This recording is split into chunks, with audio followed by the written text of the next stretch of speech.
Dear student, आज हम देखेंगे वैद्युत ध्रुव के कारण निरक्षीय स्थिति में वैद्युत क्षेत्र की तीव्रता, intensity of the electric field due to an electric dipole on its equatorial position.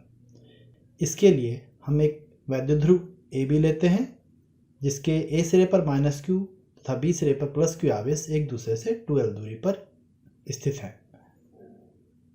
इसकी निरक्षीय स्थिति में इसके मध्य बिंदु O से R दूरी पर हम एक बिंदु N लेते हैं जहां पर हमें वैद्युत क्षेत्र की तीव्रता ज्ञात करनी है। तो इसकी निरक्षीय स्थिति में हम इस बिंदु को कहीं पर भी ले सकते हैं, हम नीचे की तरफ भी ले सकते हैं, तो उससे कोई फर्क नहीं पड़ेगा। तो फिर से वही, हम पहले इसमें +q आवेश के कारण वैद्युत क्षेत्र की तीव्रता ज्ञात करेंगे, फिर -q आवेश के कारण वैद्युत क्षेत्र की तीव्रता ज्ञात करेंगे। उससे पहले हम B से N तक की दूरी को भी देख लेते हैं। पाइथागोरस प्रमेय से हम जानते हैं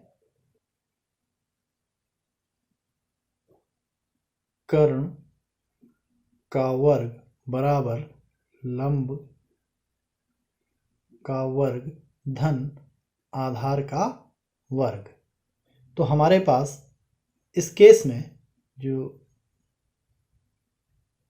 ये एक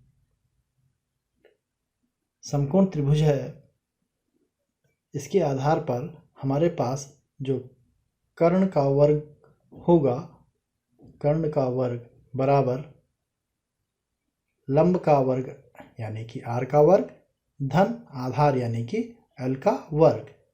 जब हम यहाँ से स्क्वायर को हटाएंगे तो हमारे पास दूसरी ओर √ आ जाएगा। तो हमारे पास जो B से N तक की दूरी हो गई √r² + l²।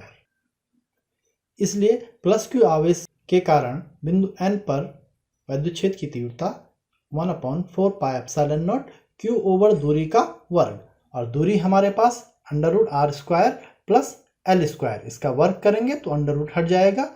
और चूंकि वैद्युत क्षेत्र एक सदिश राशि होती है इसलिए हमने इसकी डायरेक्शन भी लिख दी है B से N की ओर, क्योंकि हम जानते हैं कि +q आवेश के कारण बाहर की ओर होती है।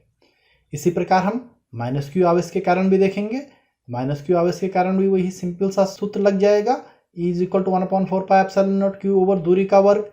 और इस केस में भी जो दूरी हमारे पास है, जैसे हमारे पास B से N की दूरी थी, A से N की दूरी भी सेम वही हो जाएगी। इसलिए -q आवेश के कारण N पर वैद्युत क्षेत्र की तीव्रता E2 = 1/4πε0 q over r² + l²। लेकिन क्योंकि ये -q आवेश के कारण है इसलिए इसकी जो दिशा होगी, देख सकते हैं कि इसकी दिशा -q आवेश की तरफ होगी, यानी कि N से -q की तरफ, यानी कि N से A की ओर होगी। E1 की डायरेक्शन B से N की ओर तथा E2 की डायरेक्शन N से A की ओर है।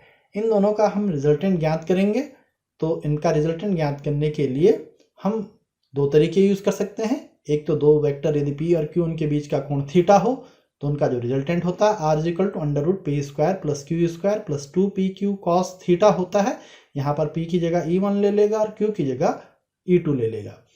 लेकिन जो विद्यार्थी गणित के नहीं हैं उनके लिए थोड़ा सा दिक्कत हो सकती है, इसलिए हम दूसरा तरीका यूज करेंगे। हम सिंपली E1 और E2 को क्षैतिज और ऊर्ध्व घटकों में वियोजित कर लेंगे। इसके लिए हम देखते हैं कि हमारे पास ये E1 है, इसकी दिशा इस ओर है और ये क्षैतिज के साथ थीटा कोण बना रहा है।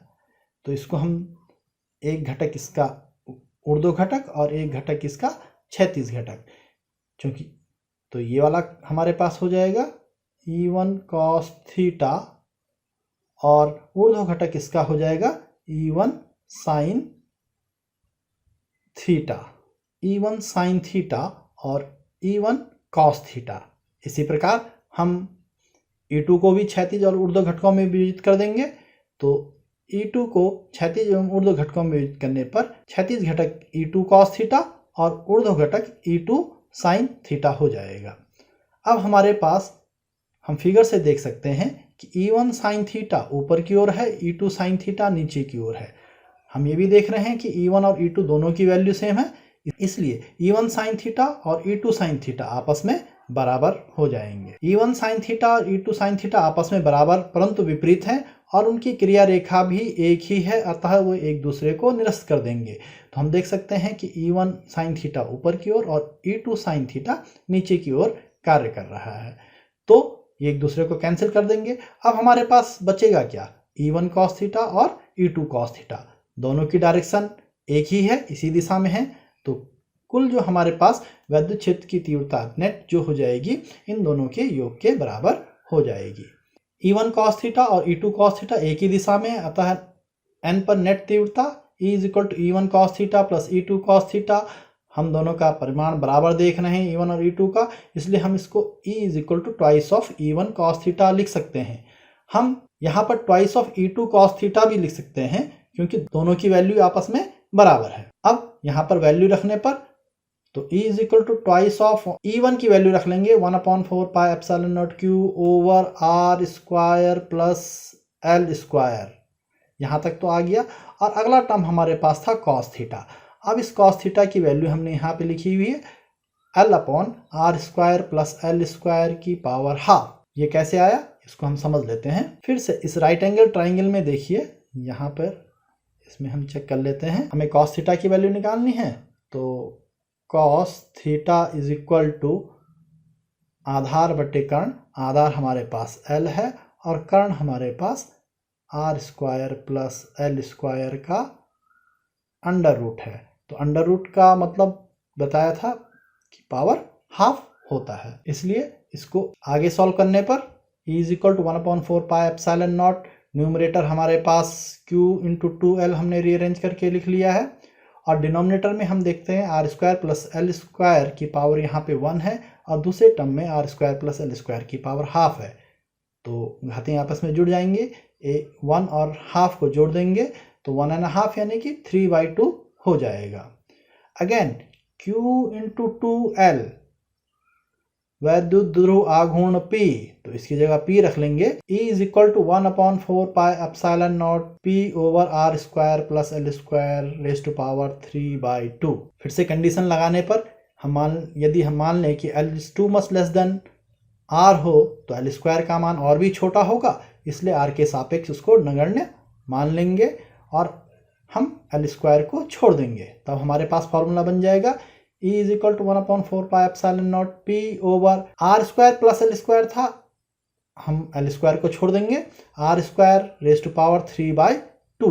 2 से 2 कैंसिल हो जाएगा और हमारे पास R की पावर 3 बच जाएगी। अतः E is equal to 1/4 pi epsilon naught P over R cube. हम पहले दूसरी इसकी डायरेक्शन देखना चाहेंगे कि इस डायपोल के कारण जो वैद्युत क्षेत्र उत्पन्न हुआ है उसकी दिशा किस ओर होगी। तो हमने देखा था कि जो इसका रिजल्टेंट था वो E1 cos थीटा और E2 cos थीटा के कारण था, तो इसकी जो दिशा होगी इसी डायरेक्शन में होगी और ये डायरेक्शन वैद्युत द्विध्रुव आघूर्ण -Q से +Q की ओर उसकी अपोजिट डायरेक्शन में है। तो निरक्षीय स्थिति में वैद्युत क्षेत्र की जो तीव्रता होती है वो वैद्युत ध्रुव आघूर्ण की अपोजिट डायरेक्शन में होती है। एक महत्वपूर्ण चीज, बिंदु आवेश के कारण जो वैद्युत क्षेत्र की तीव्रता होती है वो E is proportional to 1/R square होती है, और जबकि वैद्युत द्विध्रुव के कारण जो वैद्युत क्षेत्र की तीव्रता है, चाहे हमने अक्षीय स्थिति में देखा हो या निरक्षीय स्थिति में, ये E is proportional to 1/R cube.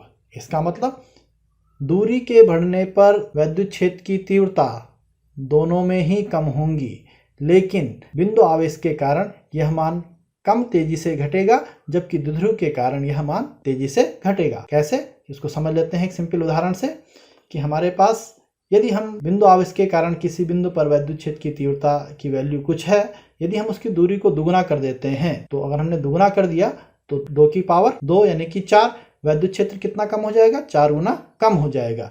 लेकिन इसी प्रकार यदि हमारे पास वैद्युत ध्रुव के कारण किसी बिंदु पर वैद्युत क्षेत्र की तीव्रता E है, तो उसकी दूरी को यदि दुगुना कर दिया जाए तो 2 की पावर 3 यानी कि 8 गुना कम हो जाएगा। So sufficient for this video. Meet you next time in next video.